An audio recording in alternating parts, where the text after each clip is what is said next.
Terima kasih Pak Martin. Sama-sama, Pak. Pak, ini orang jauh ya. Saya di Flores ini, Pak. Iya, tapi time sama ya, waktu sama kan? Beda 1 jam, Pak. Beda 1 jam ya. Iya, Flores, Hmm. Surabaya, beda 1 jam, Pak. Oke, oke. Baru Eh, beta ya, tahu beda 1 jam. Terima kasih. Nah, Sama-sama, Pak. kita belum sempat ke Flores. Sampai Itu sudah ya, sore. Pak. Kalau Pokoknya sewaktu-waktu bisa tembus ke Flores ya. itu dia. Di KKR atau buat seminar atau Iya, buat PA betul, gitu ya. betul sekali itu, betul sekali itu, Pak. Oke, ya, thank you, Ya, thank you. ya. Nah, sekarang kita masuk ke dalam pembelajaran, tapi saya mau mengulang secara cepat ya, hanya mungkin 10 menit atau tidak sampai 5 menit aja ya. Sekarang kita gabung ada dua hal, itu dengan istilah integrasi antara predestinasi dan providence, pemeliharaan Tuhan. Apa artinya? Apa yang Tuhan sudah tentukan sejak dalam kekekalan, dia tidak mungkin akan buang itu. Allah itu tidak berubah. Untuk belajar itu, kita harus belajar di proper teologi. Kalau proper teologi kita beres tentang Allah, ya, maka akan beres kita mengerti semua karena dia sebagai pencipta, semua yang dia lakukan itu di dalam konsistensi dia sebagai Allah yang tidak pernah berubah. Ya, saya sudah bahas itu yang saya sudah lupa itu termin keberapa sudah dibahas. Khususnya membahas tentang apakah ungkapan Allah menyesal, Allah berubah. Ya, karena dia menyesal, khususnya Kejadian 6 ayat 5 membuat menciptakan manusia yang kecenderungan hatinya berbuat jahat. Itu kata jahat di situ ra'ah. Kalau mau belajar yang seperti ini, dosa berkaitan dengan perbuatan, berarti itu masalah moral di situ, tapi dalam ukuran teologis, maka kita harus melihat tentang kata menyesal. Saya sudah jelaskan semua dalam bahasa Ibrani, bukan berarti Allah berubah. Nanti kalau kita tafsir bahwa Allah itu berubah, itu firman Tuhan akan berkontradiksi satu dengan yang lain. Padahal saya sudah berikan pembelajaran, ya mungkin ada Rida di sini ya, eh, tentang Allah itu saya ambil dari bukunya siapa ini? Andre Hofker. Dia berbicara tentang Allah. Ya, ada dua hal yang dia katakan. Ya, supaya saya tidak salah, saya kutip langsung aja ya. Di sini ini perjanjian lama, covenant antara Allah dan manusia. Ini berbicara tentang teologi perjanjian, ya. Itu jarang juga dibahas teologi perjanjian. Apa di sini ada yang sudah pernah belajar tentang teologi perjanjian? Covenant theology. Jarang sekali dibahas. Jarang sekali bahkan mungkin ya saya kurang tahu Pak Martin, ada Pak Eas ya sini. Apakah sudah pernah kalau sebagai hamba Tuhan sudah pernah dengar atau sudah pernah khotbahkan tentang teologi perjanjian?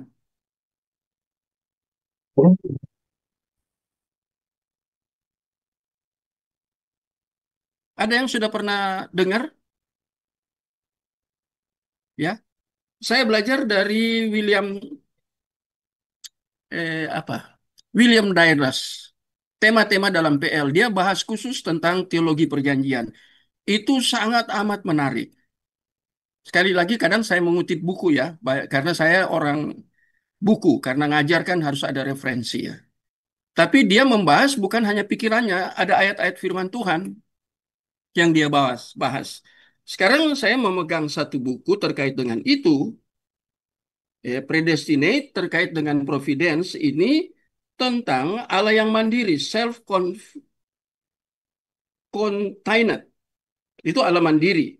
Kemudian Allah yang cukup pada dirinya sendiri, self-sufficient. Ya, ini penulisnya ini Robert Van de Capelle, kemudian John de Curit. Dia bicara tentang dua hal. Kalau kita bicara tentang Allah tidak berubah, kan ada pujian itu. Tapi pujiannya Tuhan Yesus tidak pernah berubah ya. Tuhan Yesus tidak berubah. Jadi artinya menunjukkan dia konsisten. Mengapa? Karena keberadaan dia, eksistensi dia itu disebut di sini sebagai pribadi yang mandiri, self-contained. Kemudian pribadi yang cukup pada diri sendiri. Dia tidak perlu bantuan siapapun.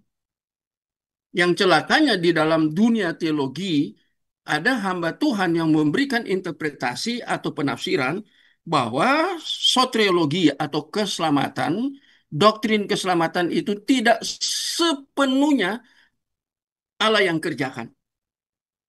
Tetapi ada andil manusia. Saya pernah baca buku itu dan saya sudah pernah katakan, saya kurang tahu di sini atau di kelas-kelas di STTRAI, bahkan di STTAI saya mengajar ya, di Sekolah Tinggi Teologi Anugerah Indonesia yang ada di Surabaya. Saya pernah mengajar di situ. Ada berapa STT ya? Dulu STT Sulung, kemudian IAKO, Institut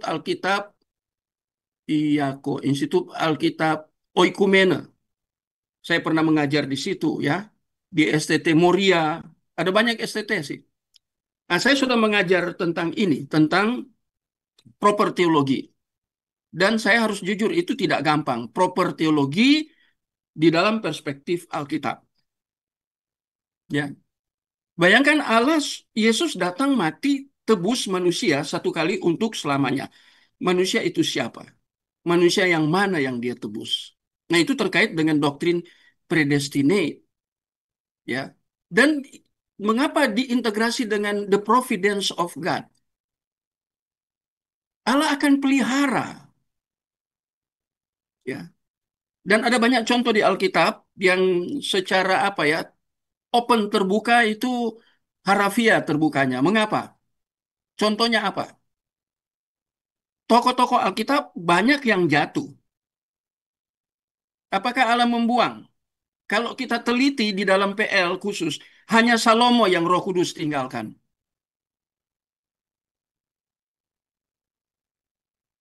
Dan peristiwa itu soteriologi yang subjektif. Keselamatan tetapi karena itu pekerjaan Roh Kudus yang subjektif, di dalam PL dan di dalam PB itu dua hal yang berbeda. Cara kerja Roh Kudus berbeda. Bukan berarti tidak konsisten, tetapi kita harus melihat dan belajar tentang apa yang disebut dengan tipe dan antitipe. Baru kita bisa mengerti kalau kita sudah belajar tipe antitipe. Tipenya ada di PL, antitipenya yang sering kali disebut di dalam bahasa teologi itu ultimate. Nanti tanggal 23 ada acara, 23 hari Sabtu. Ada acara di satu hotel dan saya diundang ke sana membicarakan tentang kristologi. Saya katakan hanya bicara tiga aja kalau kristologi. Ya. Tentang apa itu Pak Moses? Saya bicara, saya katakan tentang Yesus yang ultimate. Yesus finalitas of Christ. Itu pertama. Yang kedua, membicarakan tentang apa? Membicarakan tentang Kristus sebagai atau setara dengan Bapa dan Roh Kudus. Untuk mengcounter Unitarian, pengajaran Unitarian yang sudah banyak dianut oleh gereja-gereja. Dulu pengalaman saya, dulu ketika Toronto Blessing muncul di kota Toronto, itu sampai dampaknya di Indonesia. Dan saya pergi ke Jakarta ya untuk melihat Toronto Blessing itu. Saya lagi skripsi, diutus kita 13 orang dari tempat kuliah, ya kita lagi buat skripsi untuk pergi melihat beberapa hamba Tuhan dari Toronto yang sedang buat seminar pagi, kemudian malamnya buat KKR. Dan kami pergi, menilai, ya direkam, kemudian diminta kita bagi dua kelompok, kemudian kita presentasi di adik-adik tingkat. Nanti kita didampingi oleh dosen soteriologi dan dosen pneumatologi.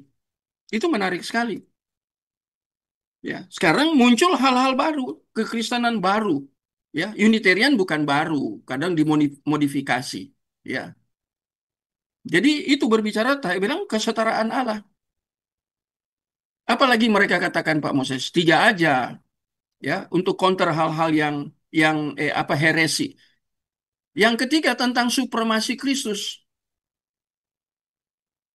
Mengapa saya berani bicara itu? Karena ada beberapa buku secara fisik di saya yang saya eh, hasil dari member. Jadi itu tiga hal tentang Kristologi. Tapi kita kembali ke sini ya, tentang Allah perjanjian. Ini penting ini, ya. Apakah janji itu kemudian dicabut? Itu covenant teologi. Allah bukan Allah yang apa ya, yang tidak konsisten. Allah itu konsisten. Apa yang dia janjikan itu pasti terjadi. Entah berapa ribu tahun yang akan datang itu pasti. Ya, contohnya itu tentang Kejadian pasal 3 ayat 15. Itu terjadi berapa ribu tahun itu sampai ultimate-nya, finalnya itu di mana Kristus berinkarnasi. Nanti kita akan sentuh ya. Ini yang saya mau ajarkan sekarang ini tentang perspektif Irenaeus ya, berhubungan dengan tema atau subtema khususnya tentang providensia dan predestinasi dari sisi dari Irenaeus. Tapi sebelumnya saya mau mundur dulu sebelum masuk ke Irenaeus. Ini ada satu tokoh yang sangat hebat ini ya. Namanya Milito. Dari Sardis dia. Ya. Apa yang dia katakan? Manusia dipisahkan oleh kematian. Nah, kita sudah tahu itu umum, ya.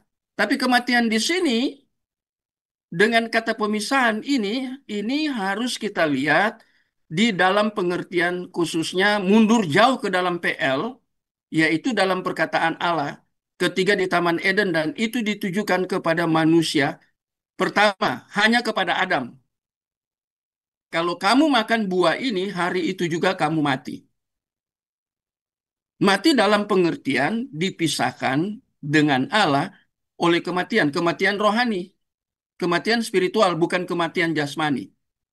Nah, ini yang diangkat oleh Milito, ya, tentang manusia, tentang penciptaan, ya, khusus kitab Kejadian. Kita sedang bahas ini di dalam awal dari penciptaan manusia sudah ada providence, tapi juga sudah ada predestinate.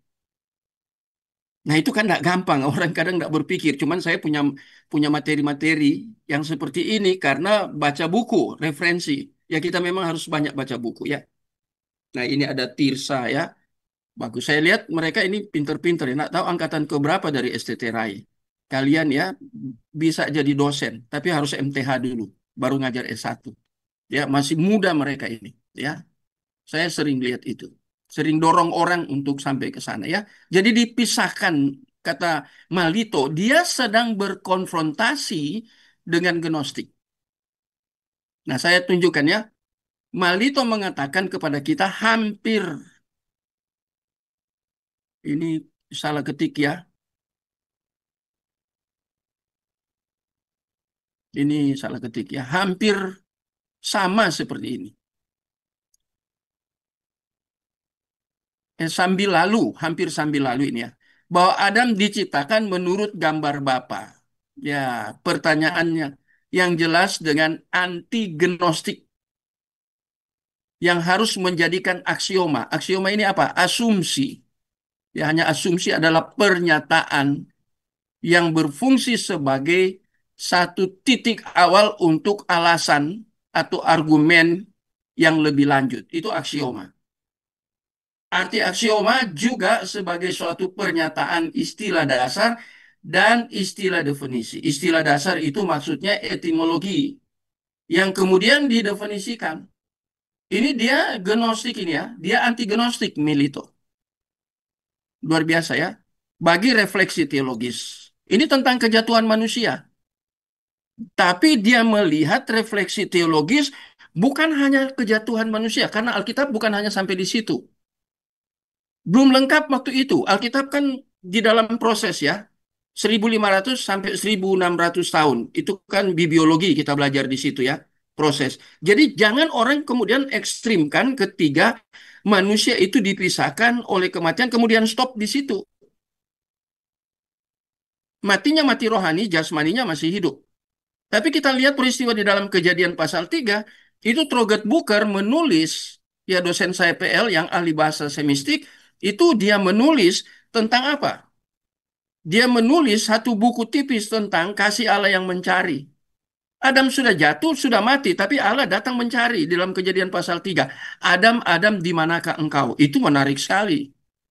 Itu yang Pak Troget Booker katakan. Itu antitesis dari semua ajaran. Antitesis saya ambil dari tulisan Cornelius Van Til di dalam dasar-dasar pendidikan PAK, pendidikan Kristen itu ya, PAK, Christian Education. Jadi di situ dua orang penulisnya, yaitu Louis Berkhof dan satu orang yaitu Cornelius Van Til. Tapi di awal saya membaca tentang dia menulis tentang pendidikan Kristen, apalagi pendidikan teologi, tentang proper teologi. Itu dan dikaitkan dengan soteriologi, keselamatan. Itu sangat berbeda dengan agama apapun di bawah kolong langit ini. Karena agama Kristen itu setelah manusia jatuh dalam dosa, Allah tidak pasif. Tetapi Allah dinamis, dia tidak menciptakan kemudian dia membiarkan ciptaan itu jatuh kemudian hancur. Tidak. Dia tetap peduli. Itulah Allah Alkitab. Apa bukti dia peduli? Ah, Robert Booker mengatakan waktu dia mengajar saya, ada buku, ada diktatnya. Dia katakan itu kasih Allah yang mencari, itu khas kekristenan. Dia bicara bukan pribadi, tapi dia berbicara tentang kasih Allah yang mencari, itu hakikat. Ya, satu hakikat yaitu Allah, tapi kan tiga pribadi di dalam satu hakikat. Tritunggal itu ya, tunggal dan tiga. Pak Troget Booker katakan bahwa kasih Allah mencari. Itu ada istilah teofani. Kemudian dikaitkan dengan istilah Kristofani. Wah, itu menjadi menarik sekali. Ya, jarang orang membicarakan tentang Kristofani. Orang hanya membicarakan tentang teofani. Allah kan roh, metafisis. Tetapi itu Allah mencari. Allah mencari di Taman Eden. Allah bertemu dengan Adam. Allah bicara dengan Adam. Padahal dia roh. Jadi dia seakan-akan menjadi manusia. Teofani.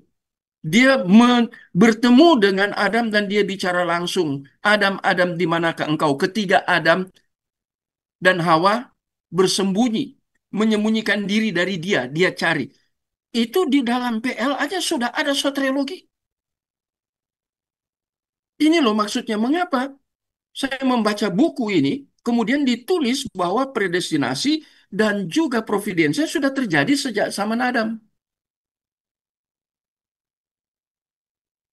Dan kemudian ada banyak peristiwa dia mengganti apa cawatnya Adam dan Hawa itu ya. Tadinya mereka pakai apa itu ya. Tidak saya bisa jelaskan, Pak Anton bisa jelaskan. Ini teman-teman yang kalau Pak Anton sebentar lagi wisuda. Tisa yang teman-teman Amel ini kan apalagi Roy lagi ya. Siapa Omatan ya. Kan sebentar lah mereka lagi praktek setahun yang Omatan ya. Tapi yang Tirsa Amel kan mereka lagi di sedang mau buat judul ya skripsi ya atau ya sedang buat skripsi ya.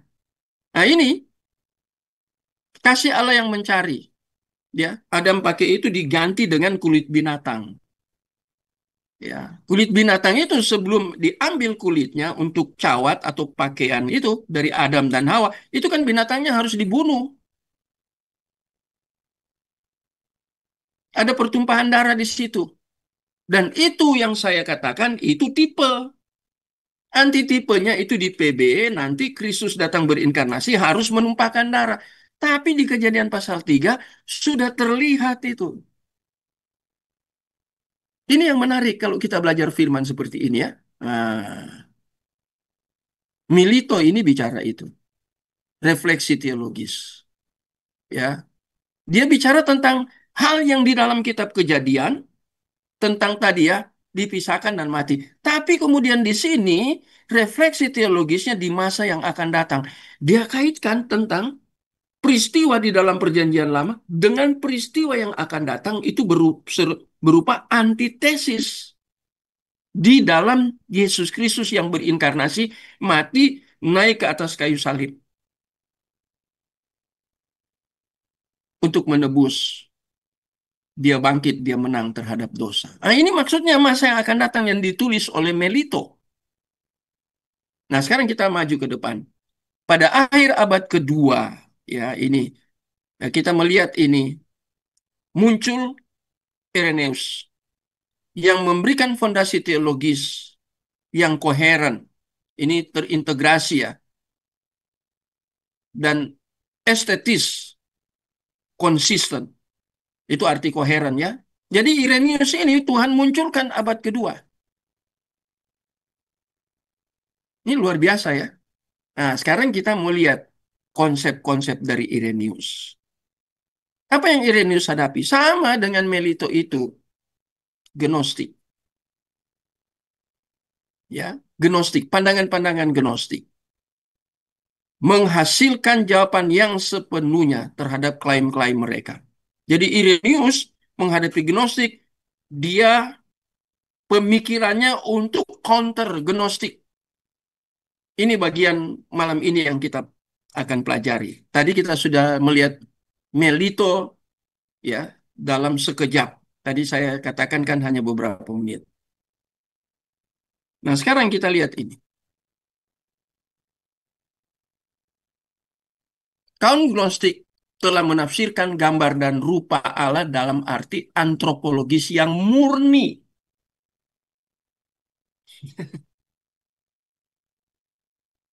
Artinya, kaum Gnostik hanya melihat kepada manusia, antropologis. Jadi dia hanya lihat kepada manusia. Dia hanya mengukur manusia lepas dari Allah. Ya, ini Gnostik. Ya, mereka lebih menekankan tentang pengetahuan, tapi pengetahuan yang berpusat kepada diri mereka sendiri. Ya, dan pengetahuan itu yang disebut dengan antropologis yang murni.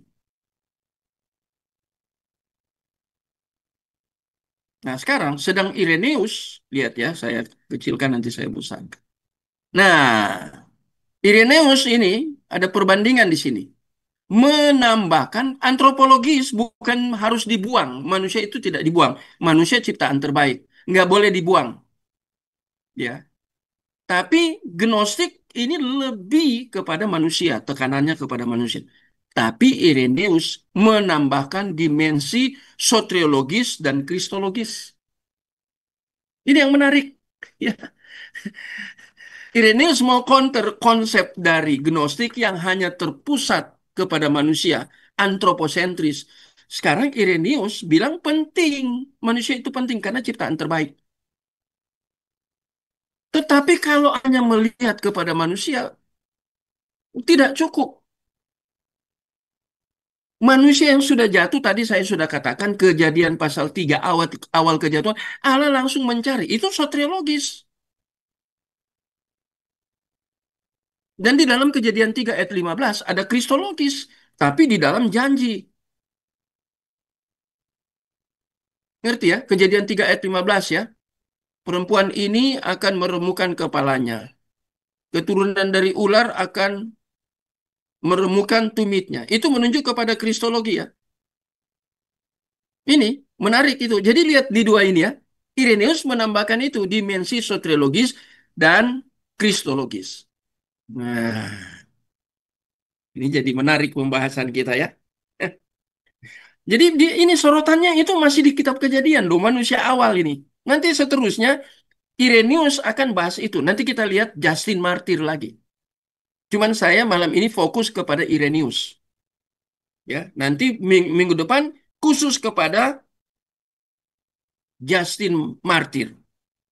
Ya, nanti kita bahas. Tapi Irenaeus dulu kita selesaikan ini ya. Jadi dia mau counter itu ajaran Gnostik yang sudah mempengaruhi kekristenan. Ya, dia tambahkan dua hal, soteriologis dan kristologis. Kalau soteriologis dan kristologis tanpa pneumatologis, saudara tahu artinya apa? Ayo, siapa yang tahu? Kita diskusi. Saya senang tidak satu arah, harus dinamis ya, kalau kuliah ya. Ya, bukan hanya dapat dari saya, tetapi saudara juga memberi pendapat. Nggak apa-apa salah, kita sama-sama di ruang belajar. Ya. Kadang saya tanyakan, kenapa Irenaeus hanya melihat soteriologis dan kristologis? Ayo, bagaimana Tirsa, Amel? Kenapa soteriologisnya tidak ditambah? Irenaeus. Saya perpanjang sampai kepada apa yang dikatakan oleh Louis Berkhof, ya, tentang keselamatan terkait dengan pekerjaan Roh Kudus. Ini kan soteriologis dan kristologis di dalam perspektif dari Irenaeus. Mengapa dia angkat ini? Belum angkat yang pneumatologis.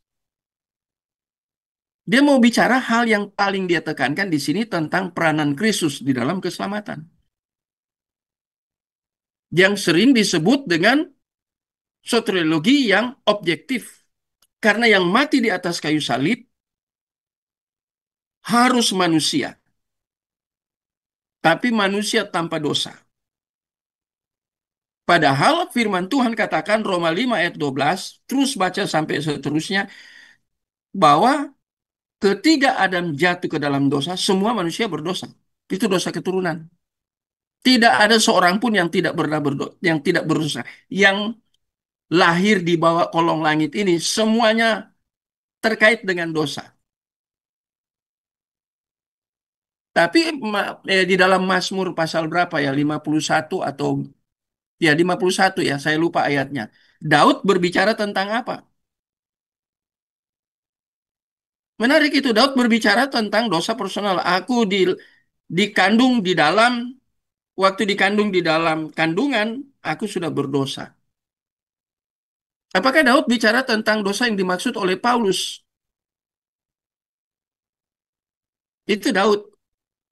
Kita lihat yang seperti itu ya, kait-mengkait. Saya mau memberi penjelasan tentang Irenaeus ini untuk counter Gnostik, dia menggunakan soteriologis dan kristologis. Soteriologis itu akan bicara tentang doktrin keselamatan. Kristologi kan bicara tentang Kristus. Tapi dia kaitkanlah, kita integrasikan dua hal ini. Tanpa jangan dulu masukkan tentang soteriologi. Artinya, dia mau katakan, Irenaeus mau katakan bahwa dosa itu sudah selesai waktu Yesus ada di kayu salib. Di antara 7 perkataan, ada satu perkataan dia katakan, sudah selesai. Beres pekerjaan pekerjaan dia, yaitu Yesus yang datang ke dalam dunia dalam inkarnasi, dikerjakan dan itu tuntas selesai. Secara hukum beres. Nomos. Jadi dari sisi Allah, penebusan itu beres. Allah saya bicara tentang hakikat ya. Kalau saya bicara tentang Allah, itu hakikat. Kalau saya bicara tentang Yesus, itu pribadi. Saya bicara tentang Roh Kudus, itu pribadi. Jangan dipersoalkan atau jangan dikontradiksikan antara hakikat Allah dan pribadi. Nggak boleh. Itu satu kesatuan. Ya, itu keutuhan. Nggak boleh di-split. Itu dipertentangkan, dikontradiktifkan. Nggak boleh. Ini yang menjadi sangat menarik. Ya, jadi dia berbicara tentang soteriologis dan kristologi berarti soteriologis yang objektif. Bahwa yang harus menebus dosa itu harus sama-sama manusia. Tapi manusia yang tidak berdosa. Manusia yang lebih bernilai dari manusia berdosa. Nilainya di mana? Aksiologinya, nilai. Ya, itu bahasa Yunaninya nilai itu aksiologi. Nilainya di mana? Nilainya Yesus tidak berdosa. Dia tidak pernah berbuat dosa. Dan diperiksa di hadapan Pilatus, Pilatus katakan, aku tidak menemukan kesalahan apapun di dalam pribadi orang ini. Dan istri Pilatus mimpi, jangan dan membisik kepada Pilatus, jangan ikut campur persoalan orang benar ini. Itu istrinya. Ya, Pilatus periksa, istri mimpi. Tapi merujuk kepada satu hal, bahwa Yesus adalah sang kebenaran. Dia tidak ditemukan kesalahan. Pengadilan secara manusia tidak menemukan itu. Pilatus yang periksa. Nah, jadi itu kristologis ini. Ini soteriologi yang objektif, ya. Jadi Kristus yang harus datang. Tapi Roh Kudus soteriologi yang subjektif. Dia tidak pernah menjadi manusia. Pribadi Allah yang ketiga, yaitu Roh Kudus. Tapi dia meneruskan apa yang sudah selesai. Setelah Yesus kembali ke sorga, Roh Kudus diutus sebagai Parakletos, seorang penolong yang lain. Itu menarik ya, kata yang lain. Itu juga harus dibahas sebenarnya. Kalau saya bahas doktrin tentang pneumatologi, saya senang itu kata yang lain menjadi tekanan. Ya, karena membedakan antara Yesus sebagai penolong dan apa yang dia kerjakan untuk menolong manusia berdosa sudah selesai. Tapi firman Tuhan atau Alkitab mengatakan bahwa Yesus mengutus Roh Kudus.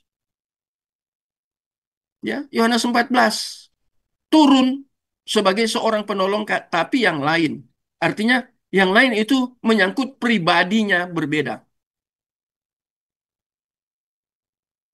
Satu hakikat Yesus dan Roh Kudus tapi pribadinya beda. Kalau kita baca Yohanes 14 langsung tiga pribadi di situ. Yesus minta kepada Bapa, ada Yesus, ada Bapa. Minta Roh Kudus. Berapa pribadi? Tiga di dalam Yohanes pasal 14 ayat yang ke-16. Itu jelas sudah tiga pribadi. Ini yang menarik. Nah, Roh Kudus yang kemudian meneruskan apa pekerjaan dari Yesus yang sudah selesai. Apa buktinya?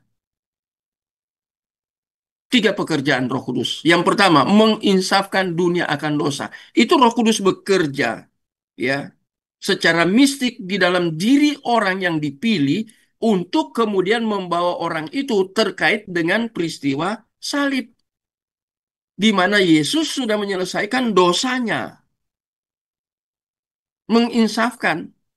Itu pekerjaan yang sudah selesai, sekarang dihubungkan ke depan. Ketika Yesus naik ke sorga dengan manusia sesudah zamannya Yesus sampai kepada zaman kita. Setelah Roh Kudus turun di dalam Kisah Rasul pasal 2 itu ya, hari Pentakosta. Itu kerjanya untuk menginsafkan dunia akan dosa. Ya. Menginsafkan itu Roh Kudus yang kerja secara mistik di dalam diri setiap orang pilihan, orang percaya pilihan itu. Supaya sadar. Jadi bukan dia sadar sendiri, bukan. Itu antroposentris kalau sadar sendiri, ya. Tapi ini teosentris. Saya bicara hakikat ya, teo, karena teo Allah berarti hakikat. Tapi hal lebih spesifik, itu pekerjaan Roh Kudus. Pribadi Roh Kudus yang bekerja secara mistik dalam diri orang pilihan supaya dia insaf akan dosa. Yang kedua, insaf akan kebenaran. Yang ketiga, insaf tentang penghakiman. Itu kan yang dikatakan di dalam Yohanes. Ya cari ayatnya ya. Nah, itu soteriologi ya, tapi subjektif. Karena Roh Kudus tidak pernah jadi manusia. Roh Kudus tidak pernah ditangkap, kemudian disalibkan, kemudian dia mati. Enggak, Roh Kudus tidak pernah mati. Karena dia tidak pernah menjadi manusia. Dia pribadi Allah yang ketiga. Itulah yang Louis Berkhof tulis. Jadi saya tambahkan di sini ya. Tapi kembali ke Irenaeus. Dia pada masa itu sedang counter Gnostik. Ini berarti bahwa kaum Gnostik melihat gambar itu merupakan deskriptif tentang seperti apa manusia itu sebagai ciptaan-ciptaan. Tetapi tidak bergerak lebih lanjut seperti orang Kristen. Ini beda. Nah, sekarang kita melihat satu tokoh namanya Tatian. Tatian bergerak ke arah melihat gambar dan rupa sebagai menelusuri janji ya tentang di masa yang akan datang. Nah, lihat ya, seperti Miletos di atas ini Tatian muncul, dia bicara tentang ini,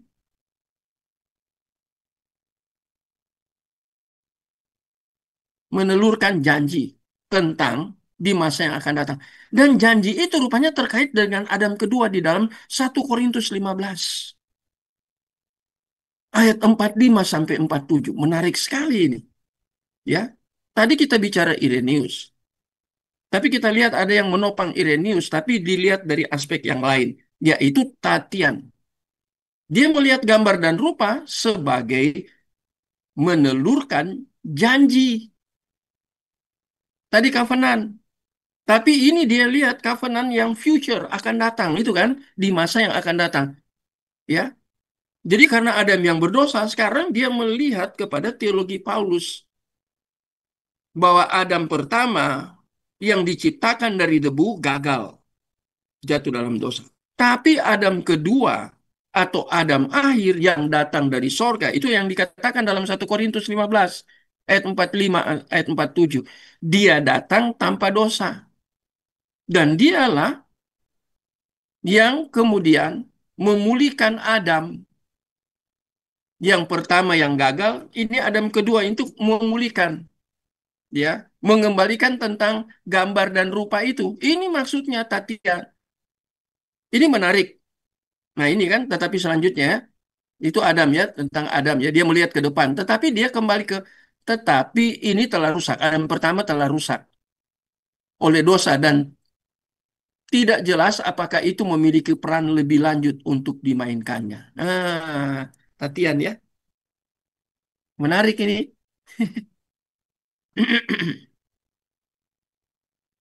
Ya. Irenaeus mengambil hal ini dan menenunnya ke dalam teologi yang lengkap. Tatian melihat itu. Adam pertama, Adam kedua, atau Adam akhir. Nah, Irenaeus lebih lengkap. Dia tenun itu ya, bagaimana dia kata menenun menggunakan itu ya. Apa itu ya? Eh, apa ya? Menenun itu ya, pakai kata lain dari menenun yang sinonim itu ya. Dia mengatur sedemikian rupa. Nah, saya pernah ke NTT ketika saya pergi KKR di sana, tiap saya masuk ke daerah Soe itu di desa tertentu ya, agak masuk ke dalam. Sebelum masuk di gereja itu ada apa ya tradisi ya untuk ada sambutan tim yang menyambut. Kemudian dikalungkan itu yang apa ditenun itu ya kain yang ditenun, nggak besar sih kecil. Tapi yang aneh ketika saya pergi ke KKR, tiba-tiba saya diajak ke satu toko waktu di Kupang. Dibelikan apa jas tenun. Waduh, saya lihat harganya 3 juta lebih. Itu mantan kepala PLN. Ajak saya, Pak Moses, mari kita pergi ke satu toko. Dia nggak ngomong kalau mau beli jas yang tenun khas dari NTT. Tahu-tahu dia beli, dia hanya tanya ukuran, dia beli, dia bungkus, kemudian dia masih pegang waktu di mobil, waktu dia antar saya, dia katakan ini untuk Bapak. Kaget saya. Saya pikir dia beli untuk dia. Nah, ini mau gambarkan ya, analogi tentang tenun. Betapa mahalnya. Ya. Jadi Irenaeus pakai istilah itu.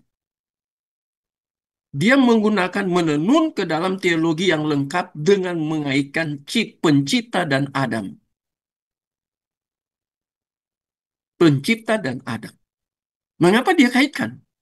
Kita harus bertanya ini. Ya. Mengapa Irenaeus kaitkan pencipta dan Adam? Ada yang bisa jawab?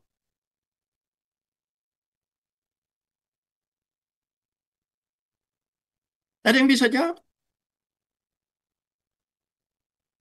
Mengaitkan pencipta Adam. Artinya Allah dan Adam. Mengapa? Ya ini kita lagi bahas ini tentang gambar dan rupa itu. Ya. Jadi mau lihat Allah di dalam ciptaan, melihat pencipta di dalam ciptaan, lihat dari mana? Ciptaan yang mana? Hanya di manusia. Ya. Anthony Hoekema tuliskan itu. Siapakah manusia? Antropologi. Jadi ini yang menarik. Wah, wah, ini ada. Nah, sorry, ya. Jadi ini dengan realitas yang adalah anak Allah yang kekal. Ya ini dia nyambung lagi tentang Adam itu nanti dengan anak Allah, realitasnya dengan anak Allah yang kekal yang dijadikan menurut gambar Bapa di sorga. Ya, itu gambarannya tentang Bapa di sorga. Ketika Adam gagal itu terlihat di dalam anak Allah. Tapi dia berbeda dengan Adam ciptaan. Mengapa berbeda? Walaupun dia jadi manusia, dia tetap berbeda. Mengapa berbeda? Karena dia pencipta.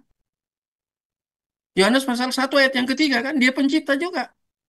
Yesus, cuman dia berinkarnasi ya untuk menjalankan penebusan. Dia menjadi Adam yang terakhir atau Adam yang kedua. Ini disambungkan ya ini sama Irenaeus. Ini pemikir-pemikir yang dulu itu luar biasa ya. Siapa yang pernah tanya kok saya di WA, Pak Moses kok ini yang seperti bapak-bapak gereja ini mereka cara berpikirnya hebat ya. Dan mereka sudah tidak ada berabad-abad yang lalu, tetapi pemikiran mereka ada sampai hari ini. Ngasih kita bisa pelajari ya tulisan yang mereka tinggalkan. Wah, itu luar biasa. Ya, kok kita sekarang apa kita malas menyelidiki Alkitab? Mereka itu sangat getol untuk buat penelitian firman Tuhan. Tidak sembarang mereka. Ya, Irenaeus itu ya, ada banyak itu bapak-bapak gereja ya. Ini salah satu bapak gereja. Nah, jadi kita lihat di sini. Ya. Jadi mau gabungkan antara providence dan predestinasi. Terlihat di sini, kita hanya membicarakan tentang Adam.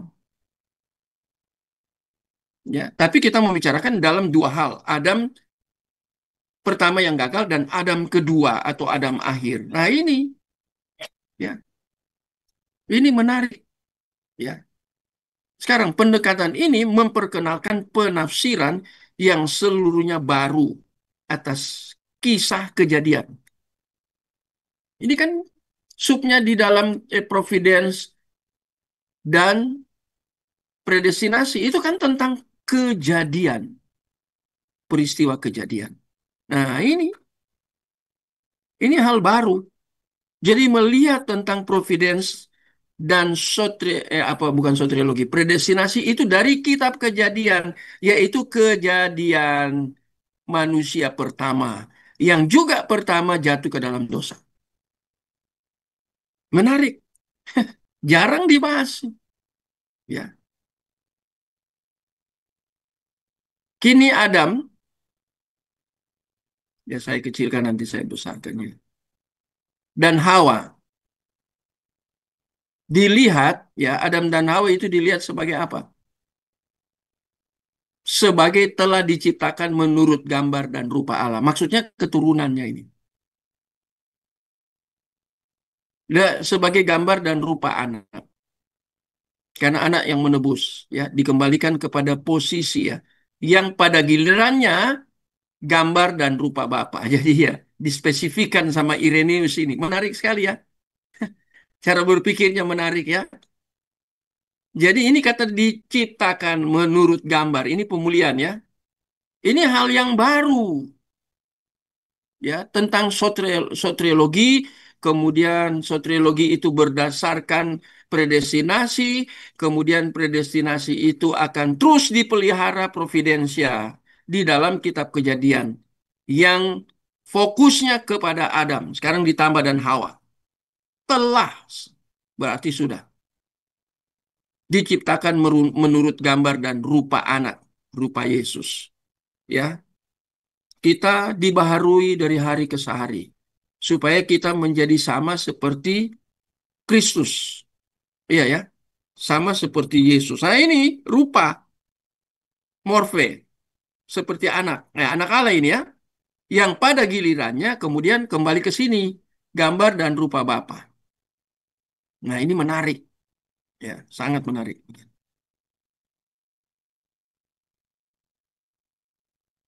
Karena ke dalam dosa ini ya, ya ini kan saya kecilkan. Karena jatuh ke dalam dosa, mereka kehilangan rupa. Nah, ini ada penekanannya kepada rupa. Tetapi gambar tidak ternoda. Menarik. Irenaeus cara berpikirnya. Rupa hilang, tapi gambar tidak. Jadi kita harus pelajari apa itu rupa, apa itu gambar. Dibedakan sama Irenaeus. Ya, ketika anak datang ke dalam dunia sebagai Kristus, ia mengembalikan rupa ke gambar Adam dan menyajikannya sebagai janji tentang keselamatan orang-orang percaya kepadanya berdasarkan predestinasi. Yang itu predestinasi. Allah tidak buang langsung Adam dan Hawa tidak, ya. Tapi Allah mempredestinasikan bahwa mereka itu pasti diselamatkan dan dipelihara mereka, ya. Jadi ini menarik ya.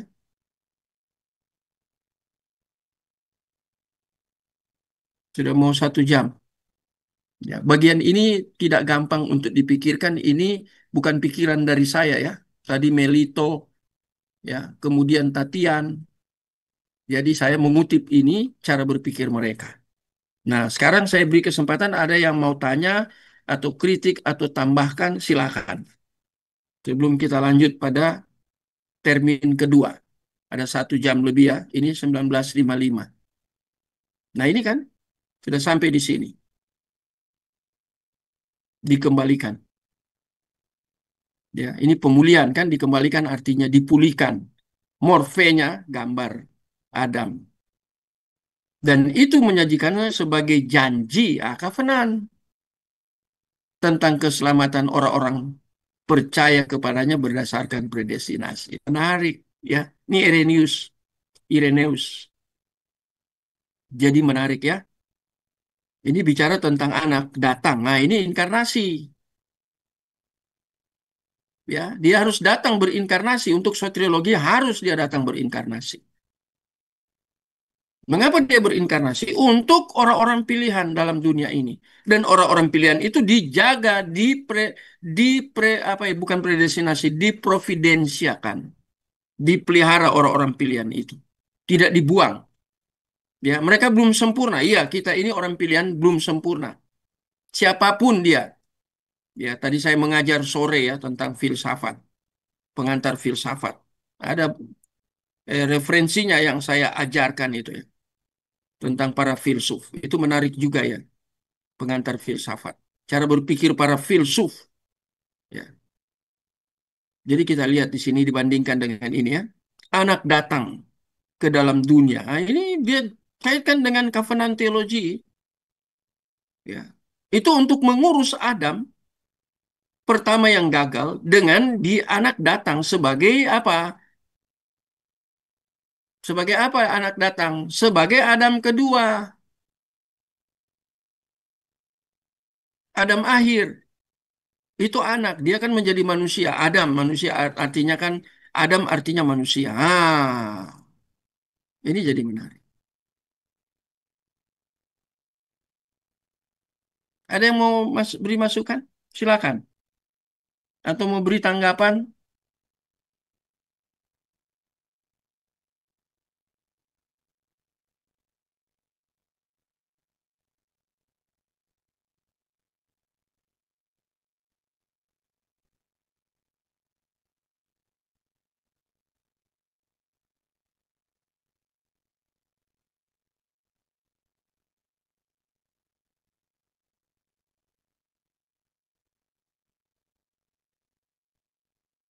Kalau enggak, saya terus ini. Ini dalam ini bagian-bagian ini ya.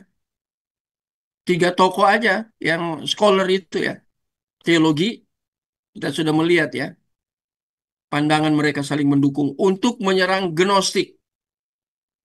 Ya, orientasinya itu Gnostik yang dihancurkan ya. Nah, sekarang sebagaimana Irenaeus mengatakan anak Allah tidak mulai eksis pada waktu inkarnasinya. Ya, ini kan proses ya. Karena ia, saya kecilkan lagi ya, kutipan-kutipan gini harus jelas. Karena ia bersama dengan Bapa sejak awal. Nah, ini berbicara tentang praeksistensi Yesus. Yohanes 1 ayat 1 tentang Logos. Ya, jadi tidak mulai eksis. Tadi karena dia, ini alasannya karena dia ada bersama dengan Bapa. Ya, di mana dia ada? Di sorga. Itu kalau mau tanya yang ini disertasi, tesis dari Ibu Mary, Kaprodi 2, Kaprodi S2. Bu Mary punya tesis ini bicara tentang praeksistensi Yesus. Itu menarik juga tuh tesis Bu Mary ya. Jadi ini membicarakan tentang ini ya. Anak Allah tidak mulai eksis. Eksis dalam pengertian dia berinkarnasi. Belum. Karena ia ada bersama dengan Bapa. Tetapi ketika ia berinkarnasi dan dijadikan sebagai manusia, ia mulai lagi, ya. Dia harus jadi manusia. Dia mulai lagi apa ini? Keturunan. Keturunan bukan biologis ya, hati-hati keturunan manusia yang panjang dan memberi kita sekali untuk selamanya keselamatan. Predestinasi. Ini Irenaeus nih. Dia bicara soter, dia bicara pemeliharaan. Sekali untuk selamanya berarti kan ini kan pemeliharaan. Satu kali dia tebus itu selamanya itu sampai kepada kekekalan. Berarti ini the providence of God. Irenaeus langsung bicara di sini. Tapi dia melihat kepada anak Allah yaitu Yesus Logos yang berinkarnasi itu Yohanes pasal 1 ayat 1 kemudian ayat 14. Ini yang menarik ini ya. Dia berinkarnasi. Dulu dia ada bersama-sama dengan Bapa di dalam kekekalan. Dia belum menjadi manusia. Dia ada dalam hakikat kealahan. Tapi pertanyaannya nanti ketika dia berinkarnasi apakah Allahnya hilang? Enggak. Paulus menulis di dalam Filipi pasal yang kedua kata mengosongkan diri. Nah, itu banyak juga yang salah tafsir. Saya tahu ada satu pemimpin gereja yang gerejanya ada di luar negeri dan juga di Indonesia. Dan saya berbagian dalam pelayanan itu. Ketika saya diskusi ya tentang istilah mengosongkan diri itu. Dia katakan itu kosong, itu habis. Berarti anak Allahnya untuk sementara waktu tidak ada. Kealahannya, hakikat kealahannya hilang. Saya bilang bukan seperti itu pemahamannya. Ya. Keliru itu kata mengosongkan dirinya, mengambil rupa seorang hamba. Betul ya? Filipi pasal 2 ayat berapa itu? Nanti saya salah lagi bahaya. Ya. Filipi pasal berapa itu ya?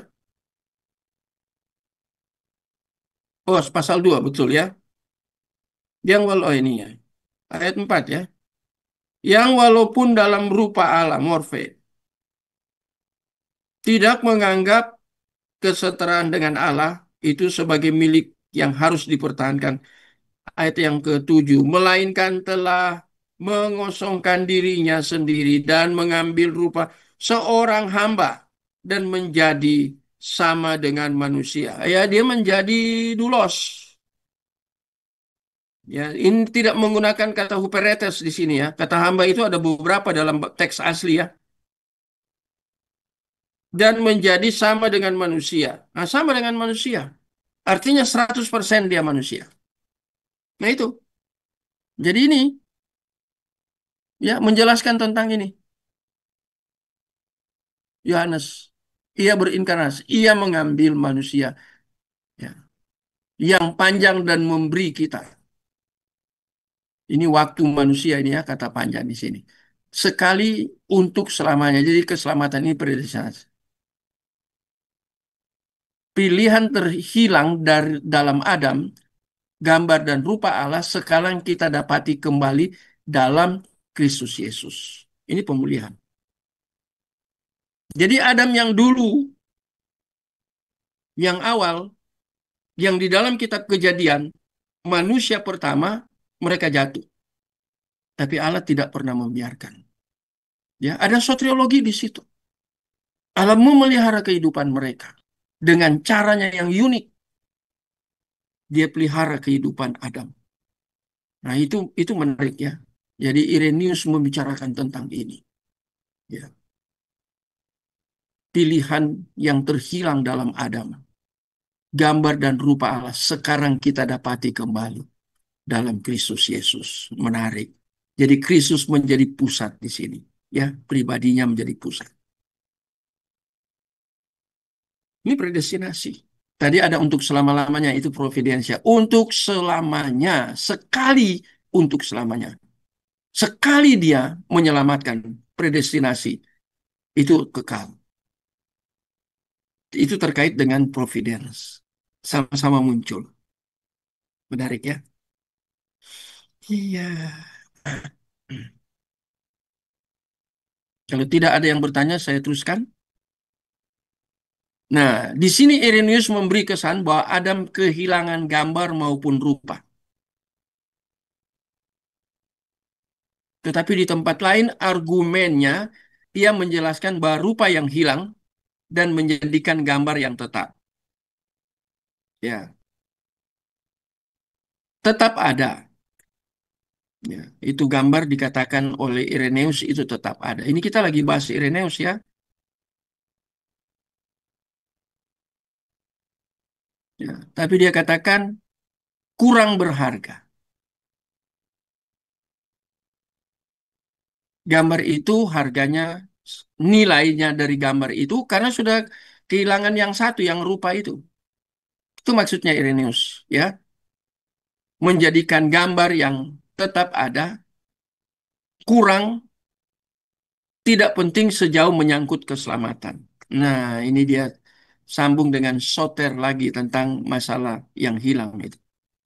Orang Kristen adalah orang yang di dalamnya rupanya dipulihkan kepada apa yang pada mulanya telah Bapa maksudkan.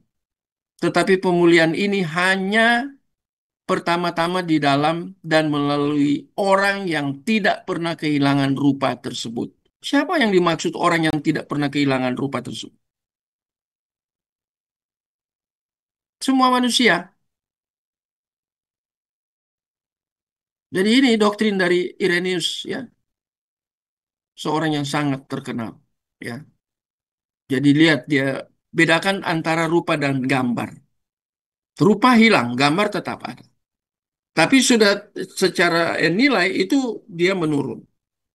Nah, coba bandingkan ini kalau lebih jauh lagi tentang hamartologi. Karena ini kan bilang rupa yang hilang. Kan ini hamartologi. Gambar tetap ada. Dia tetap menjadi manusia. Dia tetap manusia, pribadinya tetap manusia. Nggak kehilangan kemanusiaan. Rupa Allah itu yang dikatakan oleh Irenaeus, itu hilang. Rupa itu menekankan tentang apa sifat-sifat Allah di dalam dirinya manusia, attributes. Attributes apa? Attributes Allah sebagai pencipta karena serupa segambar dengan Allah, ya. Saya sudah katakan yang waktu lalu sebenarnya di teks yang manuskrip lebih. Saya kemarin, oh ya, 2 hari lalu saya mengajarkan tentang kritik teks tentang manuskrip. Salah satunya saya berikan analogi contohnya yaitu di dalam teks Ibrani yang lebih tua. Ya, kalau kita belajar kodeks-kodeks itu dalam kritik teks ya. Tapi orang untuk belajar itu harus sampai belajar di Yunani 4. Ya, di Yunani 4 kita dapat kritik teks. Saya punya bahan tentang kritik teks di Yunani 4.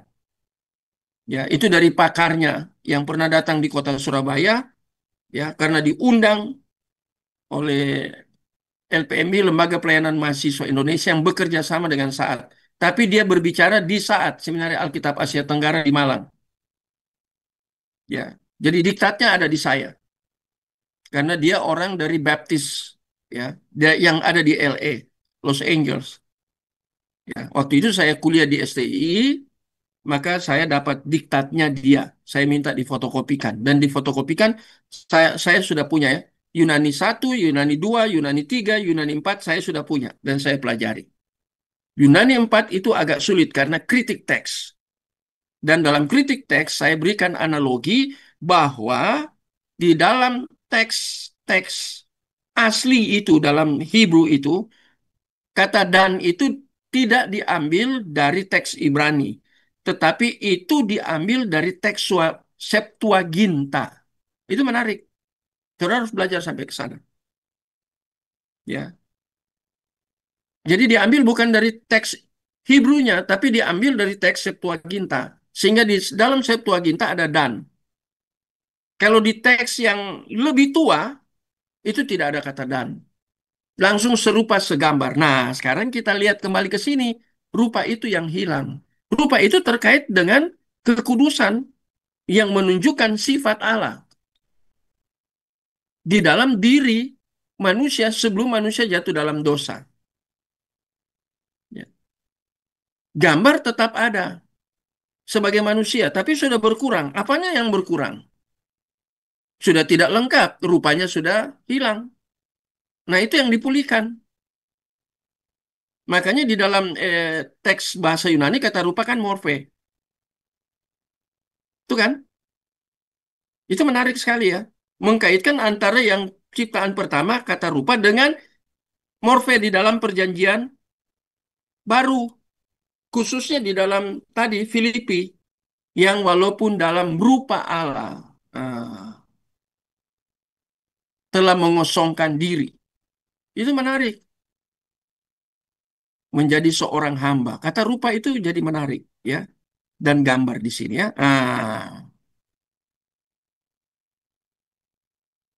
Nah, saya ulang lagi. Orang Kristen adalah orang yang di dalamnya rupa dipulihkan. Kepada apa yang semula. Karena tadi hilang di atas. Ya, pada mulanya telah Bapa maksudkan. Tetapi pemulihan ini hanya pertama-tama di dalam dan melalui orang yang tidak pernah kehilangan rupa tersebut. Siapa orang yang tidak pernah kehilangan rupa tersebut? Padahal di atas rupa yang hilang. Orang yang tidak pernah kehilangan rupa tersebut itu siapa? Ini jadi pertanyaan kan? Apakah Pak yang dimaksud oleh Irenaeus ini bertentangan satu dengan yang lain, berkontradiktif? Atau dua hal yang berbeda ini dikatakan melalui orang yang tidak pernah kehilangan rupa. Di atas dikatakan kehilangan rupa karena dosa. Di sini tidak. Orang yang tidak pernah kehilangan rupa. Siapa dia? Orang di sini ini person, bukan jamak tapi tunggal. Ini menunjuk kepada siapa? Kepada Yesus. Yang tadi saya bacakan tadi ya, saya belum bacakan. Oh ya sudah saya bacakan ya. Filipi pasal 2 ayat 6 dan ayat 7 itu. Yesus mengambil rupa.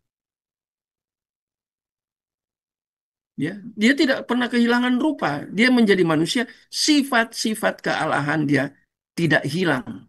Hakikatnya dia sebagai Allah tidak pernah hilang. Ya, khususnya bicara tentang sifat dia sebagai Allah. Maha ada, maha hadir, itu kata maha-maha ya, yang menunjuk kealahannya. Tetapi ada sifat, attributes. Baca bukunya Pendeta Tommy, kan dia sudah doktor ya. Tommy Matakupan. Baca bukunya. Dia menulis tesis itu MTH-nya di STTRII. Ya, dia fotokopikan tesisnya dikasih ke saya. Dan tesisnya itu judulnya itu apa ya? Tentang kerusakan manusia akibat dosa. Total depravity. Dia bahas itu tesisnya, judul tesis. Oh, itu bagus. Ada hampir 200 halaman tesisnya. Sangat bagus.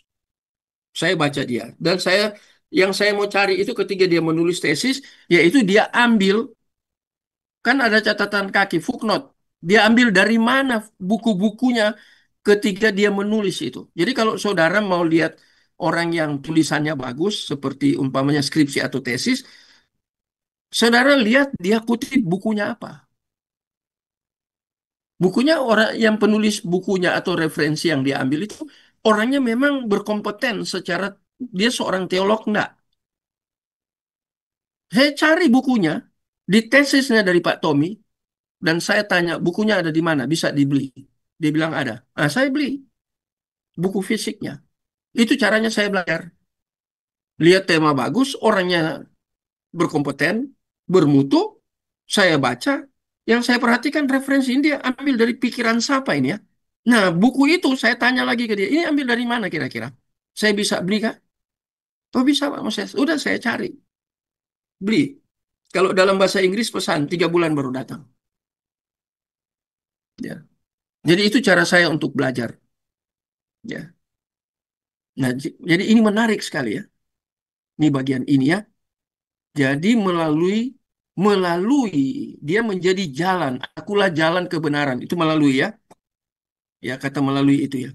Melalui orang yang tidak pernah kehilangan rupa tersebut. Siapa orang itu? Pribadi Yesus, Logos yang berinkarnasi. Itu orang yang tidak pernah kehilangan rupa. Kalau yang keturunan Adam semua kehilangan rupa. Ya, menarik kan? Doktrin ini pusat dari rancangan besar Irenaeus akan ini rekapitulasi. Ini ringkasan ikhtiar ya, ringkasan isi atau ikhtiar ya, Pak. Dan itu berasal dari kata ini ya. Rekapitulasi itu bahasa Yunaninya ada itu ya. Ya, itu Efesus pasal 1 ayat 3 sampai 10. Di antara ayat itu ada satu kata bahasa Yunani tentang rekapitulasi. Itu anakephaliosis. Ini PH itu kan baca F ya. Nah, itu ada bukunya ini, ya.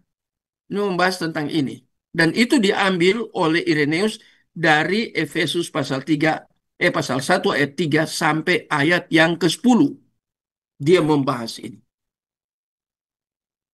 Jadi kembali ya, saya ingatkan subtema kita yang besar ini ya tentang integrasi antara providence dan predestinasi. Tetapi yang kita bahas, tema lebih kecil, sub yang lebih kecil, kita bahas tentang kejadian manusia. Jadi fokusnya kepada Adam.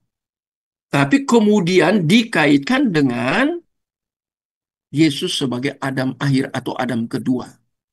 Untuk melawan pandangan-pandangan gnostik. Itu Tuhan munculkan scholar seperti ini, Irenaeus.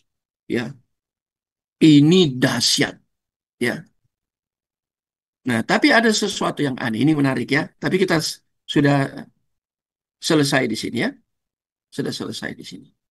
Nah, sekarang ada satu keanehan. Tapi keanehan ini bukan kesalahan yang fatal. Enggak. Jangan salah nilai. Ya, saya mau beritahu sebelumnya. Keanehan di dalam doktrin atau ajaran dari Irenaeus. Apanya yang aneh? Mengapa dibuat sesuatu yang aneh? Hanya satu istilah. Tapi untuk kita yang baca pada masa kini, ini keanehan. Tapi kemudian Irenaeus memberi alasan mengapa dia tidak menggunakan istilah itu. Jadi dia pertanggungjawabkan apa yang pengajaran dari dia, doktrin dari dia di dalam konteks tertentu. Yaitu konteks pada waktu dia hidup dan dia menghadapi gnostik. Nah, ini sangat amat menarik. Anehnya Irenaeus tidak pernah menyebutkan konsep Paulus tentang lahir baru. Meskipun banyak dari ini ya tentang ayat-ayat ya Nah, ini dari apa yang dia katakan terkait erat dengannya. Dengannya maksudnya terkait erat dengan istilah lahir baru. Dia menggunakan. Dia tidak pernah menyebut konsep Paulus tentang lahir baru. Ya. Paulus bicara tentang kelahiran kembali. Yesus bicara tentang kelahiran kembali. Ketika dia melayani seorang tokoh Yudaisme pada waktu itu, Nikodemus ya, Paulus juga bicara tentang law. Tapi Irenaeus lihat ke Paulus, ya, konsep Paulus tentang lahir baru, dia lihat itu. Tapi dia tidak menulis tentang istilah lahir baru ini. Ya. Ini menarik ya. Kenapa dia tidak menulis ya? Alasan, apakah dia tidak tahu? Padahal di sini kita sudah lihat, dia tahu, tapi dia sengaja tidak menulis. Mengapa dia tidak tulis tentang lahir baru? Apakah dia heresi? Nah, ini yang menarik. Ya, mari kita lihat. Ini mungkin karena ia berpikir bahwa keselamatan adalah pemulihan dunia yang sudah eksis. Ya, kalau kata dunia jangan langsung kita tafsirkan harafiah, letterlek ya, kosmos atau kosmogoni. Ya, itu ada persamaan, ada perbedaan di dalam bahasa Yunani ya. Baik kosmogoni maupun kosmo. Ya, jadi itu tentang dunia. Itu saya baca sama ya di buku yang sama, tapi penulisnya berbeda, tapi penyuntingnya sama. Di wawasan membangun wawasan dunia Kristen ya, volume 1. Saya membaca di sini ya tentang Allah, manusia dan pengetahuan. Ya, belajar tentang kosmos. Jadi ketika berbicara pemulihan dunia bukan artinya seluruh dunia, tapi pemulihan orang-orang pilihan yang ada dalam dunia yang sudah eksis. Tidak pernah diganggu, tidak bisa diganggu gugat tentang soter kepada orang yang masih tinggal dalam dunia ini, tetapi mereka itu pilihan Allah. Itu sudah eksis, kata Irenaeus. Itu bukan hal yang baru, walaupun ini pasti yang Paulus maksudkan, kelahiran baru. Tapi dia menggunakan tentang keselamatan dengan pemulihan dunia yang sudah eksis. Karena dia mau melawan Gnostik ini. Dia tidak pakai istilah yang Paulus katakan. Yesus juga pernah katakan itu. Tapi dia tidak gunakan. Dia pakai itu ya. Pemulihan dunia yang sudah eksis. Ya. Jadi manusia yang dipilih, yang masih tinggal di dalam dunia, untuk soter keselamatan, itu sudah eksis. Tidak bisa diganggu gugat. Sudah tetap. Ya, Allah yang memutuskan di dalam kedaulatan kehendaknya. Sudah eksis. Itu kan bicara tentang apa terkait dengan predestinasi. Dia eksis. Kemudian bicara tentang eksisnya itu waktu. Ya, waktu dalam, kan kita hidup di dalam waktu. Bahkan sampai kepada kekekalan. Jadi eksisnya sampai kepada kekekalan. Itu maksudnya dari Irenaeus. Jadi eksis sampai kekekalan. Jadi penyelamatan itu sudah eksis diselamatkan. Ya, dan itu sudah program sebelum dunia dijadikan predestinasi. Dan itu akan dipelihara terus di dalam waktu sampai kepada kekekalan. Halo, ada di dalam waktu yang temporer atau kontemporer yang sementara hidup manusia yang pilihan itu dalam dunia sudah eksis dia diselamatkan. Tapi bukan hanya titik di situ, sampai kepada eternity, sampai kepada kekekalan. Itu maksudnya sudah eksis. Jadi beres ya soteriologi dari Irenaeus. Beres dia. Dan providensia dari Irenaeus itu juga beres, tuntas. Mengapa? Karena dia katakan sudah eksis. Eksisnya maksudnya apa? Apakah hanya waktu di dalam temporer atau kontemporer? Enggak.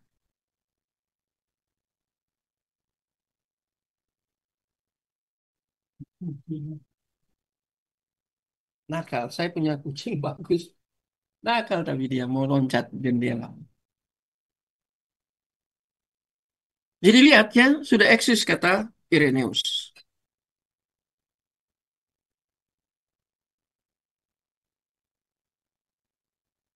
Dia katakan bukan produksi, bukan produk, bukan produksi sesuatu yang baru. Itu bukan hal baru. Mengapa bukan hal baru? Eksis bukan hal baru, karena hal itu sudah direncanakan di dalam kekekalan. Itulah predestinate. Sudah eksis itu, sudah direncanakan. Itu bukan hal baru. Itu hal yang sudah direncanakan. Siapa yang buat rencana? Allah. Itu program Allah. Allah sudah tetapkan programnya. Kapan dia tetapkan? Apakah waktu manusia jatuh dalam dosa? Enggak. Sebelum. Bahkan manusia belum ada. Sudah ditetapkan di dalam kekekalan. Sudah eksis. Bukan hal baru. Sulit ya tangkap ini. Walaupun ini pasti yang Paulus maksudkan. Walaupun dia tidak tulis tentang kelahiran baru. Tapi ini yang Paulus maksudkan. Jadi ini penekanannya. Jadi bukan dia bertentangan dengan Paulus. Dia tidak mau gunakan. Tapi dia menggunakan kata yang lain dengan arti yang sinonim. Dengan makna yang sinonim. Itu Irenaeus. Ini tidak nampak seperti penjelasan, ya, penjelasan apa ini?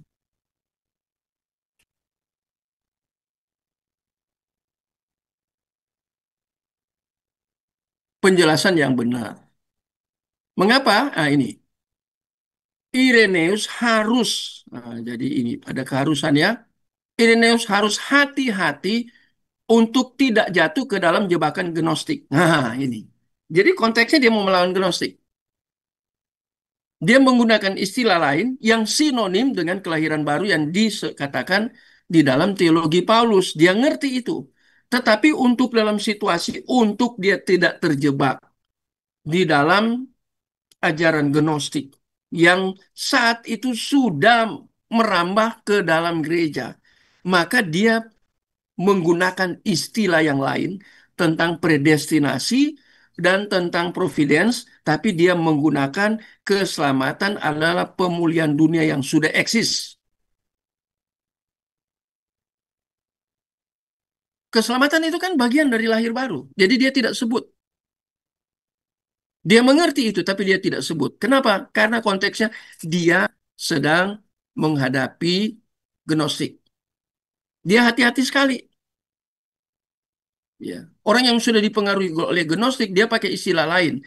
Tapi bukan dia menyingkirkan tentang kelahiran baru. Dia sudah bicarakan tentang keselamatan kan itu berbagian dengan kelahiran kembali kan. Ya. Itu tentang soter kan berbagian dengan kelahiran kembali. Cuman dia tidak gunakan itu untuk hadapi jebakan gnostik. Di mana frasa seperti ciptaan baru mungkin diartikan. Nah, ini ya tentang ciptaan baru. Kalau dia gunakan itu pada masa itu yang gnostik sudah masuk merambah ke dalam gereja, maka dia katakan ini frasa seperti ciptaan baru mungkin diartikan, oh saya harus kasih kecil.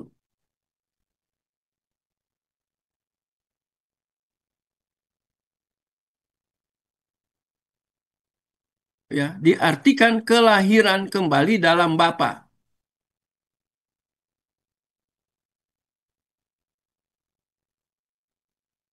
sebagai yang berlawanan dengan hidup yang sedang berlangsung dalam alam.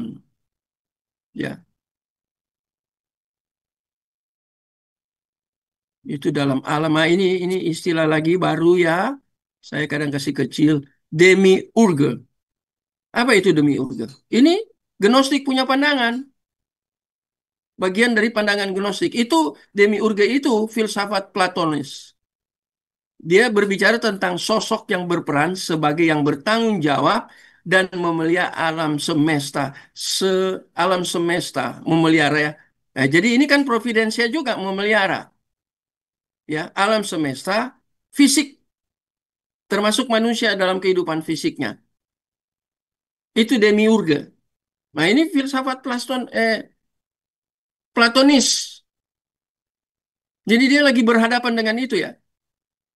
Gnostik, filsafat Platonis. Ya, ada sosok. Sosok itu kan pribadi yang bukan Allah. Tapi itu dipercayai oleh penganut Platonis. Itu maksudnya di sini ya. Dan bahaya inilah yang memaksa dia untuk memilih kata-katanya dengan hati-hati. Jadi dia buat pilihan kata-kata, bukan berarti dia buang tadi ya kelahiran kembali. Ya. Dia tetap membicarakan tentang soter, dia tetap membicarakan tentang predestinasi, ya. Sudah kan, sudah ditentukan. Kapan sudah? Udah lama. Bukan hal baru, lama. Lama kapan? Sebelum dunia diciptakan. Itu Irenaeus ngerti. Itu bukan produk baru. Eksis itu bicara tentang time, waktu. Waktu itu ada waktu kontemporer, ada waktu yang di luar kontemporer. Yang di luar kontemporer itu apa waktunya? Eternity, kekal. Hidup bersama Allah. Itu eternity. Jadi ini yang lagi bicarakan itu. Tapi itu dia menggunakan istilah itu. Dia tidak menggunakan istilah baik yang dikatakan oleh Yesus dan Paulus. Tapi terkandung di dalamnya konsep dia dengan menggunakan kalimat yang berbeda. Tapi di dalamnya terkandung itu kelahiran baru.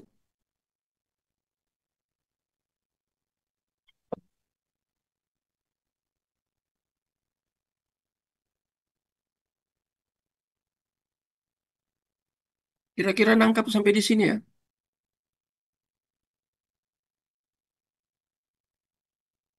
Ini dia lagi melawan Gnostik. Ini Irenaeus ini dia benar-benar berhadapan dengan Gnostik dan dia lawan. Dan hal bahaya inilah yang memaksa dia untuk memilih kata-katanya dengan hati-hati. Jadi dia tidak sembarang, ya, dia berbicara, ya, tidak sembarang ya, speaknya tidak sembarang. Di sini kita melawan sesuatu yang akan sering muncul dalam teologi Kristen dan masih merupakan suatu yang harus kita hadapi. Ya, ini kapan kita hadapi ini? Ini tentang time, tentang waktu lagi ya. Ini tentang suatu masalah, ya, masa kini. Jadi dia bicara tentang jauh ke depan.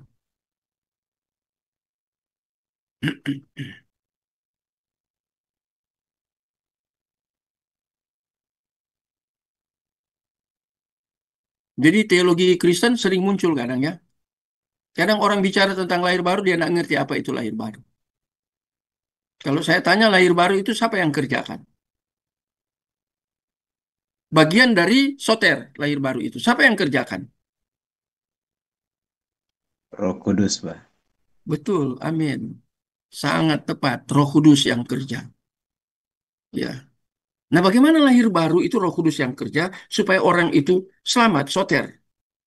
Padahal Yesus sudah selesaikan itu. Roh Kudus tadi yang saya katakan teruskan ya.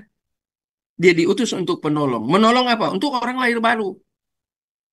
Itu masuk dalam kategori bukan keselamatan yang objektif, tapi keselamatan yang subjektif. Ini menarik.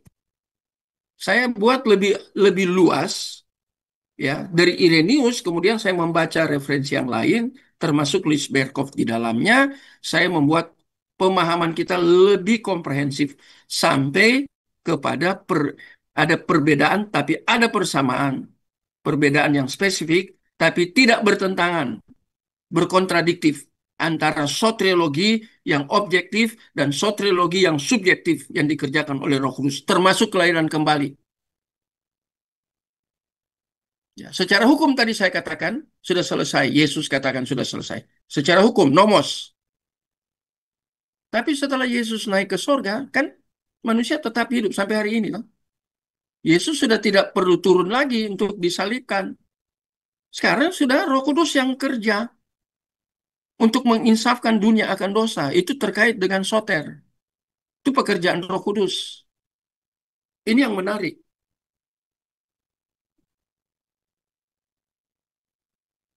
Di sini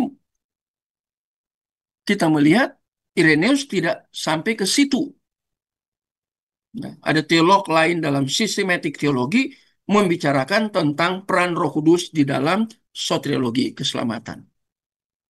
Peran Yesus, peran Roh Kudus yang bersifat spesifik, ya, tapi sama-sama membicarakan tentang soter, keselamatan. Nah, ya, oke. Di sini kita melawan.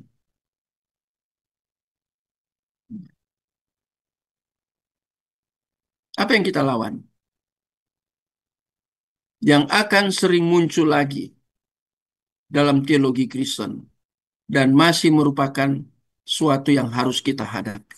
Akan muncul terus, ya.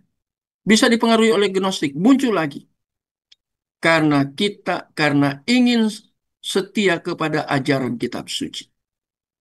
Irenaeus menemukan bahwa ia harus menghindari beberapa istilah Alkitabiah karena ekspresi-ekspresi tersebut besar kemungkinannya untuk dipahami.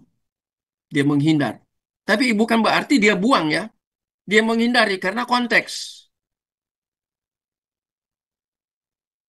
Ya, jadi dia menghindari. Nah, coba saya bandingkan, ya, buat analogi tetapi membandingkan ini. Nah, sekarang saya bandingkan ini. Dia menghindar. Tapi ada orang berbicara, ya, ada pandangan teolog tertentu tentang Yesus itu di dalam Alkitab sama dengan Isa di dalam Al-Quran. Kalau saya tanya saudara, apakah sama apa enggak Yesus dalam Alkitab dan Isa dalam Al-Quran? Nah, betul Pak Anton. Beda. Mereka hanya ambil adopsi nama Yesus, tapi isinya tentang siapa Yesus itu beda. Tapi ada orang-orang di dalam dunia misi menggunakan itu untuk menyatakan bahwa Yesus di dalam Alkitab sama dengan Isa dalam Al-Quran. Padahal itu dua hal yang sangat berkontradiktif. Ya, saya ketika belajar dari Islamilogi, saya belajar dari Bapak Wagiono. Dia punya gelar dua doktor. Satu doktor Islamilogi, dia kuliah di Amerika. Kemudian satu doktor misiologi. Dia ajar saya. Setelah dia meninggal, dia belajar di Amerika. Dia meninggal setelah ajar saya. Itu dosen untuk kuliah umum, itu namanya Pak Wasserman dari Jerman. Yang sudah menjadi misioneri di seluruh Jazirah Arab selama 30 tahun lebih. Dia datang mengajar, tapi dia pakai bahasa Inggris. Dia orang Jerman. Jadi dia belajar tentang Al-Quran. Benar-benar, karena dia ada di situ. Di Jazirah Arab. Ya, Pak Wasserman dari Jerman itu ajar tentang Islamilogi. Walaupun angkatan saya sudah dapat dari Dr. Wagiono. Demis, dia doktor misiologi, kemudian dia juga doktor Islamilogi. Dia orang Muslim dari tempatnya Gus Dur di Jombang. Namanya Tebu Ireng. Pak Anton pasti tahu kan, Tebu Ireng, ya. Kalau orang di pernah tinggal Jawa Timur tahu itu kan Gus Dur punya pesantren Tebu Ireng. Nah, dia orang di pesantren. Dia ngajar di pesantren, dia bertobat, dia sekolah di I3, terus sekolah sampai ke Amerika. Kembali dengan dua gelar. Baru ngajar saya. Tapi saya dapat lagi dari Wasserman, seorang misioneri yang 30 tahun ada di Jazirah Arab. Dan dia mengajar angkatan saya, ya, dia menggunakan bahasa Inggris karena dia hanya datang sebagai dosen tamu, ya. Dia datang dari waktu itu datang dari mana? Arab Saudi. Ya, dia sudah keliling Jazirah Arab itu. Ya. Dan dia menjelaskan tentang perbedaan antara Isa di dalam Alkitab atau Yesus dalam Alkitab dan Isa di dalam Al-Quran. Dia katakan itu dua hal yang sangat berbeda. Nah, ini analogi aja. Tapi ada hamba Tuhan, orang-orang misi yang gunakan itu untuk menjadi pintu masuk, menjadi sarana untuk membicarakan tentang Yesus. Tapi keliru itu. Kalau ini beda. Irenaeus motivasinya beda. Ya, jadi dia menggunakan eh, membebaskan dari istilah-istilah Alkitabiah karena ekspresi-ekspresi tersebut besar kemungkinannya untuk dipahami. Jadi penggunaan dia tentang pemulihan dunia yang sudah eksis, itu dia katakan itu sesuatu yang bisa dipahami. Berarti bukan membuang tentang istilah lahir baru, bagian dari soter. Itu pekerjaan Roh Kudus, pribadi Allah yang ketiga. Ya, bagaimanapun juga, ya, ini terkait dengan para rasul. Itu terkait dengan para rasul. Tetapi dia pakai kalimat peralihan, kata peralihan. Tetapi gereja yang telah dipengaruhi oleh gagasan-gagasan asing, itu gagasan asing. Gereja pada waktu dia sudah dipengaruhi oleh Gnostik, sudah dipengaruhi oleh Platonisme, ya. Karena sudah dipengaruhi dengan gagasan asing dari Gnostik itu, yang menyeluruh,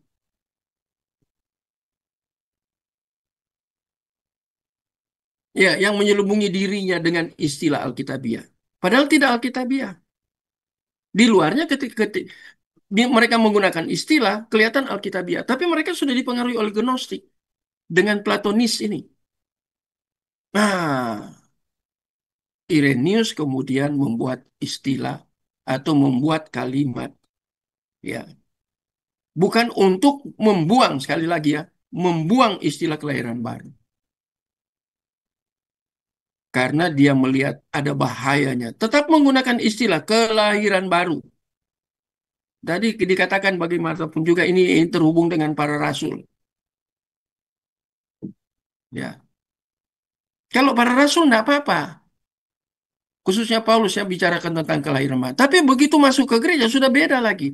Mengapa? Karena gereja mungkin menggunakan istilah kelahiran baru, tapi konten isinya dari kelahiran baru itu sudah dipengaruhi gagasan asing. Maksudnya gagasan asing apa? Gnostik.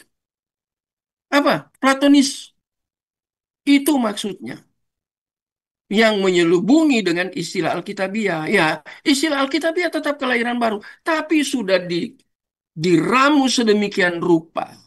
Ditenun sedemikian rupa. Isinya dari kelahiran baru. Itu gagasan asing. Halo? Pakai istilah Alkitabiah. Hati-hati ya, orang menggunakan istilah Alkitabiah, tapi dia tidak menjelaskan kontennya, isinya.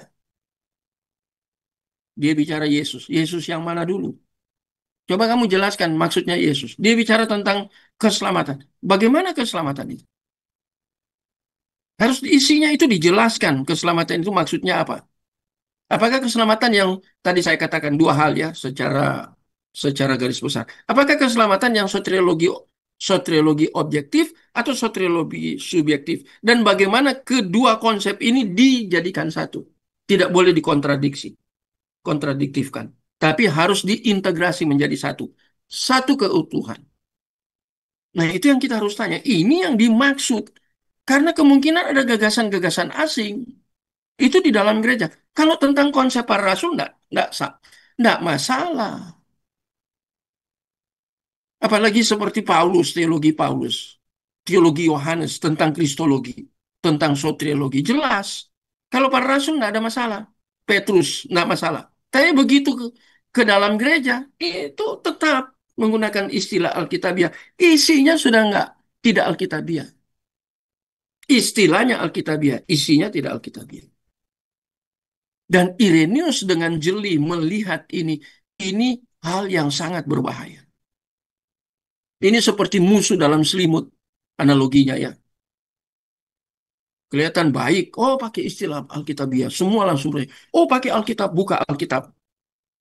Yang saudara perhatikan dia berdoa dalam nama Yesus, dia sebut Roh Kudus, tolong penuhi kami ya dengan Roh Kudus. Berdoa dalam nama Yesus, Alkitab tetap dibaca. Tapi yang saudara harus perhatikan apa? Ketika dia menyampaikan firman Tuhan itu. Bagaimana interpretasinya terhadap firman Tuhan? Apakah benar berakar kepada firman Tuhan? presasuposisi dia masih dalam firman Tuhan kata Vantil, atau presasuposisi dia itu presasuposisi asing, bukan dari Alkitab. Saya masih pakai istilah Alkitab. Saya belajar dari Cornelius Vantil tentang masalah presupposition. Belajar dari dia. Isinya sudah tidak. Presasuposisi dia apa? Biblical. Atau presasuposisi personal pribadi dia. Atau orang lain yang diambil, apalagi dari heresi. Hati-hati. Dan ini rupanya jeli sekali ini, Irenaeus ini. Sangat jeli dia melihat orang pakai istilah Alkitabiah yang dia mau cek isinya. Oh, ternyata dia temukan itu dipengaruhi, isinya telah dipengaruhi oleh gagasan-gagasan asing. Tapi masih selubungnya, luarnya itu istilahnya Alkitabiah.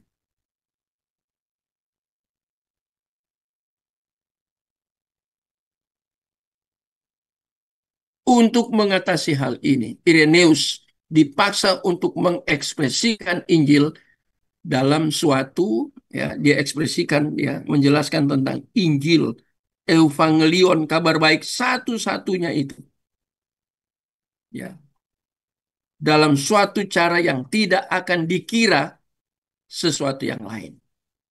Jadi caranya, ya, dan ini merupakan contoh utama tentang bagaimana ia mengerjakannya. Menarik, ya.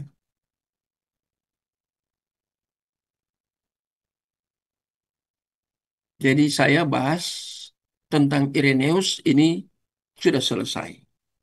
Minggu depan tentang Justin Martyr. Masih tentang ini. Nanti kita lihat kedua-duanya baru kita simpulkan, menyatukan keduanya, mengintegrasi, ya. Apa penekanan dari Irenaeus? Irenaeus nak mau, khususnya tidak mau gunakan istilah dari Rasul. Karena dia melawan Gnostik dan Platonis. Bukan hanya itu. Karena dia lihat di dalam gereja, pengaruh dari dua ini sudah masuk dalam gereja. Sehingga dia menggunakan istilah asing, tapi bukan berarti dia membuang istilah kelahiran baru. Itu cirinya dari Irenaeus. Sekarang nanti kita akan lihat Justin Martyr, bagaimana dia mengerti tentang predestinasi, providensia dan predestinasi, ya, dari konsep dari Justin Martyr. Nah, kita akan melihat itu pada minggu depan. Nah, jadi saya walaupun ada waktu, saya sudah selesai sampaikan materi ini, ya, malam hari ini. Sekarang saya persilakan untuk bertanya atau untuk menambahkan atau untuk mengoreksi. Tadi semua silent. Silakan.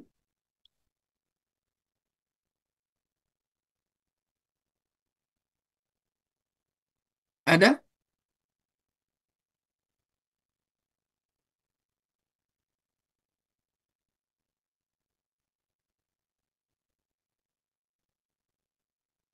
Mari ada. Ronald, Pak Iwan, Tirsa Amel, Pak Martin, Krie, ini ada Pak Anton. Silakan. Nggak banyak juga, ya. Apa karena kita bahas predestinasi orang jadi malas, ya?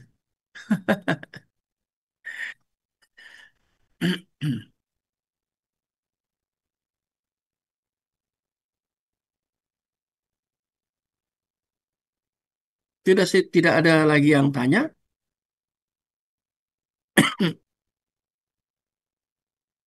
Kalau sudah tidak ada, kita akan tutup dalam doa saja, ya, walaupun ada sisa waktu, ya. Dan untuk tutup dalam doa, saya minta Saudari Tirsa untuk